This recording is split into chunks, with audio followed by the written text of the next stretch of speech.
Self-improvement is supposed to make your life better, so why does it make so many people feel worse?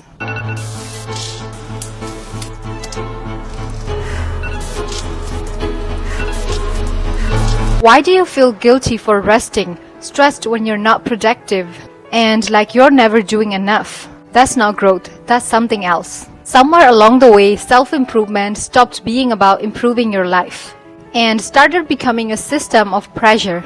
Wake up early, be disciplined, work harder, stay consistent, no excuses. And if you're not doing all of that, you feel like you're failing. But here's the truth no one wants to say.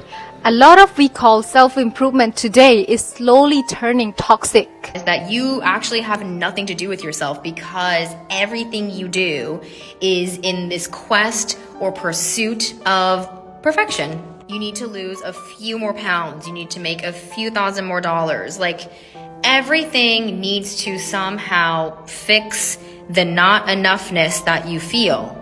You have a free moment to yourself, well, you need to spend that like learning. You're like reading a book or something. And I'm not demonizing wanting to learn, but what I'm demonizing is what motivation is actually backing that action.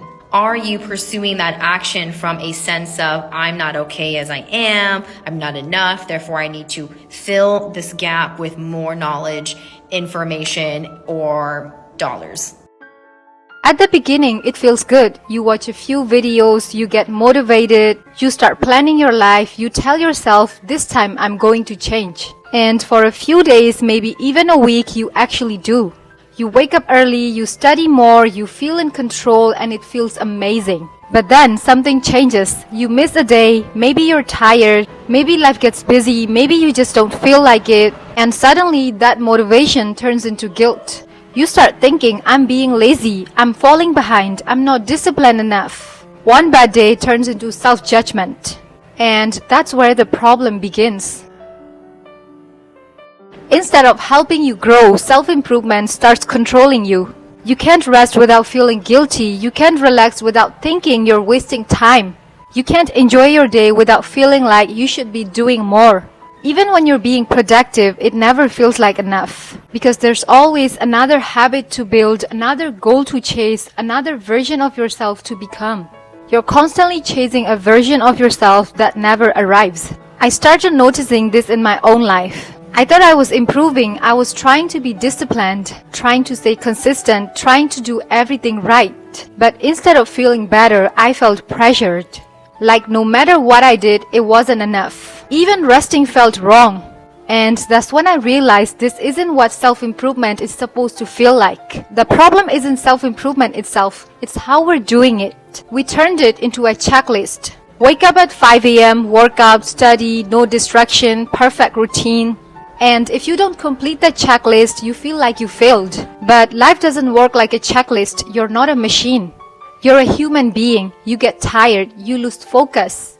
You have bad days. That's normal. And social media makes it worse because all you see is perfect routines, productive mornings, no days of mentality. No one shows the burnout, the missed days, the mental exhaustion. So you start comparing your real life to someone else's highlight reel. Don't compare yourself to anybody on social media because what you see is not real. If you were to just look at our social media, you would not see anything that we go through. And it's a daily thing that we go through things. We cry every day. You don't see any of that. No, I'm not kidding. None of it's real, you guys. Sure, it might be like 5% real of what their life is like or what they look like, but chances are they don't always look like that. They probably don't have as much money as they look like they do. They're probably not having that much fun as they look like they do. It's the truth. We say it all the time. I'm not kidding. I used to spend half of my days like taking photos, putting my best photo up, getting the amount of likes, and I know that's the way of the world right now. And we love to take beautiful photos. We love to post. We're girls. We love to do that stuff. But as soon as I laid that down and I stopped making that my priority, that's when I found true confidence and happiness. Yeah. Because there's just so much more to life than social media and putting up photos and seeking attention. And I know it's hard for you young people, but there's so much more to life and God wants you to do more.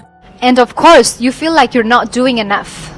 This is the dangerous part, when self-improvement stops being about growth and starts becoming self-punishment. You push yourself too hard, you ignore your limits, You force routines that don't fit your life. Not because it helps you, but because you're afraid of falling behind. You're not improving anymore. You're just trying to prove that you're not lazy. Real self-improvement isn't about doing more.